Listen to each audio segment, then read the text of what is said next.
big AI deals, UK live stuff, and Wu-Tang to the rescue. Welcome to the Unlimited Supply Podcast, your daily music business TLDR in your ear, powered by the combined karma of Wu-Tang Clan and 2 out of 3 Haim sisters, and brought to you by No Disc, helping music, technology, and finance companies navigate the music industry in partnership with Digital Music News. It's June 11th, 2026. I'm Lars Murray. It's Touring Thursday, but before we hit the road, very vanishingly seldom over the past 50 years have the New York Knicks been the biggest show at Madison Square Garden in the month of June. But even in a 2-week stretch, bringing Phoebe Bridgers' 5 Seconds of Summer and Rosalia to the Garden, the Knicks brought the biggest spectacle to the world's greatest arena this week. It appeared to be a lost cause. The magic had worn off. When the Knicks were down 27 at the half, only one group of superheroes could turn this whole thing around. No, not the assembled ghosts of Willis Reed and Dave DeBusschere teaming up with the still-living legends Clyde Frazier, Earl the Pearl Monroe, and Bill Bradley. No, only one New York team of legends could flip the karma. That would be the Wu-Tang Clan. Wu-Tang came on and played the halftime show at the Garden last night, and the vibe shift was on. The magic took another few minutes to kick in, but the greatest comeback in NBA Finals history was on. It hadn't been clear in the first half whether the other musical supergroups sitting in the third row, imported from Sixers and Laker country, that would be Taylor Swift from Wyoming, Pennsylvania, and Alanna and Este Haim from LA, it wasn't clear if they were bringing positive or negative karma until the very end, when the arrow pointed toward New York. Yes, music, only music could wash out the stain of Game 3. He may wear Nick Orange on his very skin, but he is indeed Florida man, and his miasma was cleansed by the power of Wu-Tang and these 3 cheerleaders in their Nick pun t-shirts. Seriously, it's a great time to be a New Yorker. This team has everyone in a good mood not seen since a certain day in November 2008. Folks of all sizes, shapes, creeds, and even political stances are notably cheerful on the streets, united in a common cause called Knicks in 5. And I say this as an unabashed bandwagoneer. Get on board, everybody, while you're here, and it seems like the entire industry is here this week. But we're not really here to talk about sports. We're here to talk about the music industry, and actually, it's been a pretty big week for that, too. A couple of big deals got announced yesterday in the AI world. First of all, starting close to home, congrats to Unlimited Supply axe grinder Benji Rogers, Aileen Crowley, and Tamay Aykut of Sureel AI. We've talked about Sureel quite a bit over the past year. It's a technology built to achieve accurate AI training data attribution. The Sureel crew has been vociferously arguing that attribution in AI data is not just possible, but essential. And yesterday morning, Warner Music Group announced that it had acquired Sureel, a nice little exit for Sureel investors, but more significantly, a show of intent that Warner Music Group is taking attribution for its artists and songwriters very seriously in the wake of its deals with Suno and Udio. At least for now, Warner is going to do the right thing and let Sureel operate independently. But more importantly, its embrace of the concept and technology behind the Sureel model put it out in front of its major label competition, and even, dare I say, establish a bit of a moral high ground for WMG. Depending on how you look at it, keeping Sureel operating independently either extends an invitation to the rest of the industry to jump on that bandwagon or forces them to come up with a competitive solution of their own. Sometimes everybody wins. There's a link to the press release courtesy of Benji Rogers in the show notes. But that wasn't the only big AI deal announced yesterday. The National Music Publishers Association had its annual meeting yesterday, and head honcho David Israelite announced that the NMPA had reached licensing deals with Udio and the upstart AI platform Klay. That's Klay with a K. We're still not sure what Klay does. Feel free to enlighten me. Nonetheless, it's another precedent-setting deal with the big dogs of the publishing industry coming to a deal with well-funded AI startups. It's important to keep in mind that the NMPA, like the RIAA, tends to favor the agendas of the majors, but when it comes to disruptive technology, some deal is usually better than no deal, and you have to start somewhere. Kristen Robinson had the coverage over at Billboard.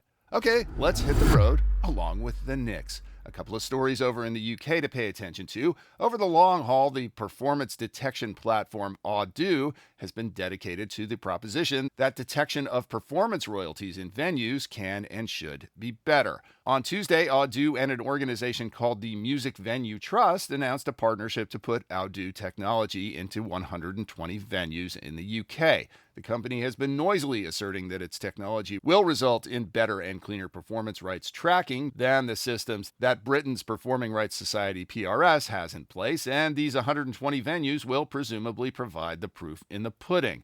Audoo may or may not be the company that accomplishes this task, but the goal of moving performance rights attribution out of the hands of paper set lists and inherently dodgy logging should result not only in better reporting, but more reporting given how much can fall through the cracks in that sector. The only downside is that it could increase venue costs, which has backfired in the past when venues just sometimes eliminate music overall because it's too expensive. But I suspect that's going to be marginal. Ashley King has the details over at Digital Music News. What's not marginal is the continued collapse of festivals in the UK. Last year, the UK was down 140 festivals. This year, another 20 have closed up shop. Over at Polestar, Gideon Gottfried is reporting that despite the UK government suspending the value-added tax on certain festival ticket sales at a lot of festivals are still lagging. The most prominent one is Glasgow's WOMAD World of Music and Dance Festival, which was cancelled this year. Gottfried doesn't attribute a single cause, but if the UK is anything like the US, the increasing cost of events at the top of the pyramid, the super popular ones, is sucking up a larger percentage of the overall live spend. So you don't see Glastonbury and Reading Fest hurting. It's the smaller localized ones that are having a hard time staying afloat. And while I don't usually talk about specific festivals in the UK, the US, or anywhere else, one that just crossed my path because it's both local and straight into my wheelhouse is bucking the trend of struggling smaller festivals. That would be the Dromfest, D-R-O-M Fest, which is happening in Catskill, New York in September. Maybe hyper-focused is the way to go. The entire lineup looks like a particularly good week in Cambridge, Massachusetts at the Middle East and TT the Bears, circa roughly 1985 to 1995.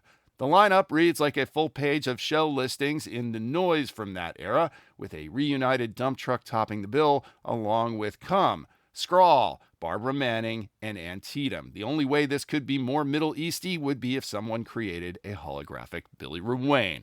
Apologies to all of you non-Bostonians who don't understand any of what I just said, but what good is a music scene if you can't gatekeep with inside references? Every Thursday, we spend an inordinate amount of time scanning the listings, sifting for nuggets, and helplessly hoping that one day Claude will be able to do the heavy lifting for us.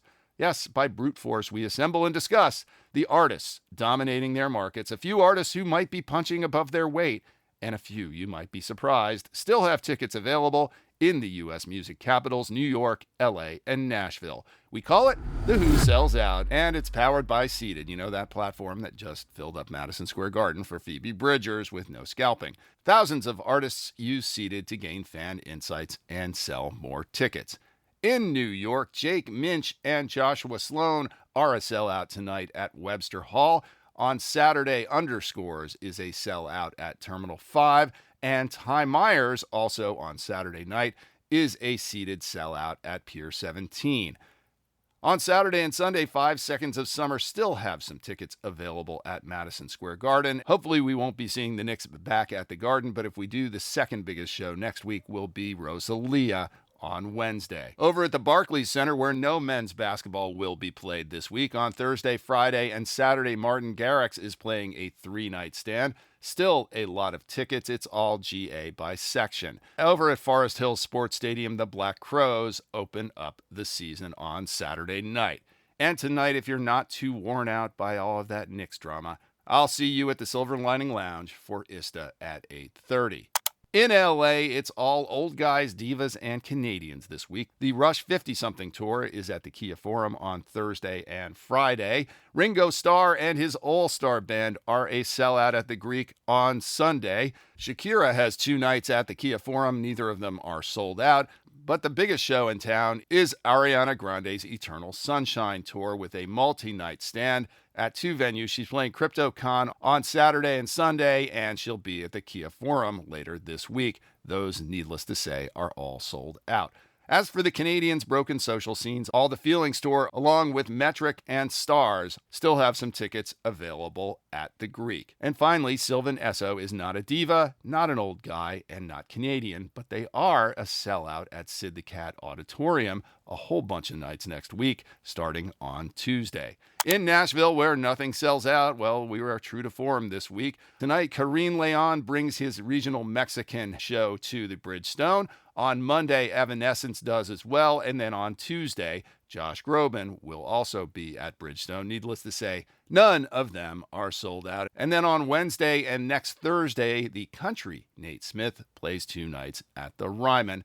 Neither of those are sold out either. That's another Touring Thursday. Tomorrow we'll have an A2IM Indie Week recap, including all of our Who Are You and Why Are You Here's. Support for Unlimited Supply is provided by you, our listeners, and we have a couple of new rewards for your support. The Unlimited Supply trucker hat is the ultimate accessory for the music industry insider. It'll signal to other industry insiders that you know the real score, that you know who sells out, that no conflict means no interest, and that one rod equals $100 million.